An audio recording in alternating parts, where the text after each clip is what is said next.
What I mean by adversity is either the trials that life will throw at you, or seeking them yourself.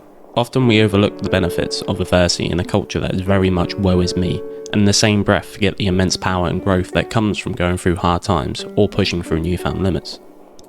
I now see a defeat as more valuable than countless victories, and most importantly, what you learn about yourself from how you overcome it. The point of this video is to hopefully change your perspective on hard times, challenge, adversity, etc., and perhaps shed light on an important part of improvement.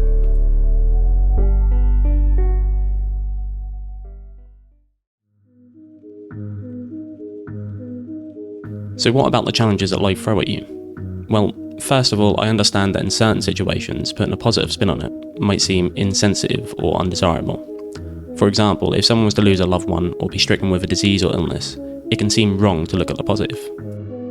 What I'm trying to say is something can clearly be a negative, but a positive can also come from it, and it doesn't need to take away from the gravity of the situation. If you lose a loved one, I would assume that that person would want you to grow and become stronger from it, and in the case of an illness or a disease, that you would attain strength, courage from fighting it that many will never experience or understand. It could be heartbreak, financial ruin, loss of a job, or being ostracised from a friend group. Whatever it is, it can be hard to see the upside. However, often, without realising, once we come out the other side, we are often stronger and better people because of it, especially if you have the right perspective. In the words of the Stoic philosopher Seneca, a gem cannot be polished without friction, nor a man perfected without trials. A simple perspective change can be what's needed to get through when hard times hit. Think of what it would be like if you never faced adversity. No failures, no struggle, rejections or challenge. The Romantics might see this as the perfect ideal. Everyone holding hands in love and harmony, like Imagine by John Lennon. To me, this would be the epitome of hell. How would you grow? How would you truly appreciate the good when you have never experienced the bad? The juxtaposition is what makes life fulfilling. Once you become aware of how beneficial hard times can be, and even embrace the challenge when life throws curveballs at you, it will make you want to seek and create more challenge in your life.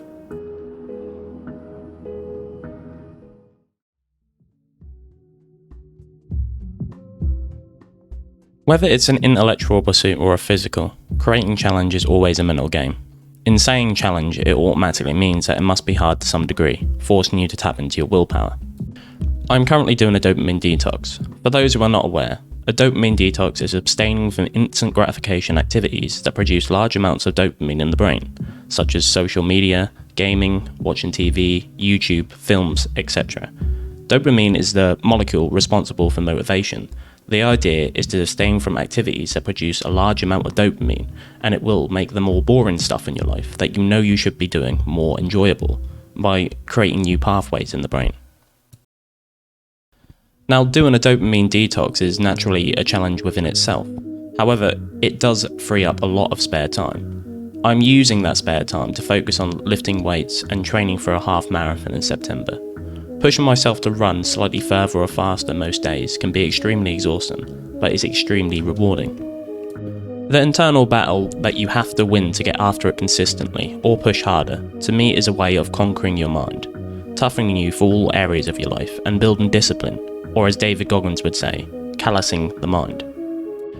It teaches you that often we put limitations on ourselves. However, on the other side of discomfort, you come to see that the limitations in most cases are not real. This of course isn't just taught from physical challenge, but any. You could be trying to read for an hour a day, study in a new field, become more sociable, learn a new language. The list is endless. The result is the same, as long as it tests you in some way. To always be on the edge of challenge becomes addictive, but with everything, discipline and consistency is key. You can't run one marathon or read one book and expect lifetime results. To keep your vigour and toughness, it is something that you should seek regularly, with the knowledge that stopping will lead you to become soft once again. Trust me when I say, with the right mindset it can be enjoyable. Books that I highly recommend for this are Can't Be Hurt by David Goggins and Endure by Cameron Hanes. Both David Goggins and Cameron Hanes are extreme examples of outliers when it comes to discipline, mental toughness, or really just getting every last drop of effort out. Both books are great examples of the benefits of pushing your limits. Granted, both of the books focus more on the physical pursuit, but the ideas and skills that you learn are transferable. We all have an inner bitch that tells us we are not capable, that wants us to stay comfy, forever trying to convince us to pick the path of least resistance. The part that randomly gives you the idea of Ben & Jerry's and Netflix instead of the afternoon run. Or, you can study tomorrow. A better use of your time would be to spend half the day watching meme compilations and snacking. Start slaying the inner bitch and don't let him back up.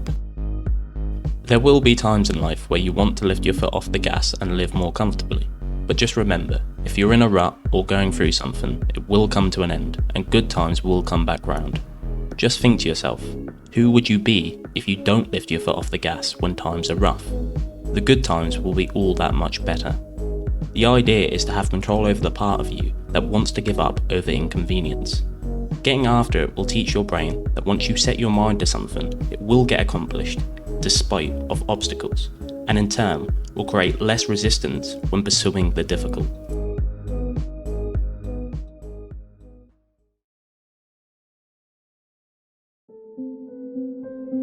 When you approach the end of your life, do you want to look back on your time knowing that you gave everything you had? That you took each blow, endured, and got back up? Not only that you seek challenge to become stronger and learn.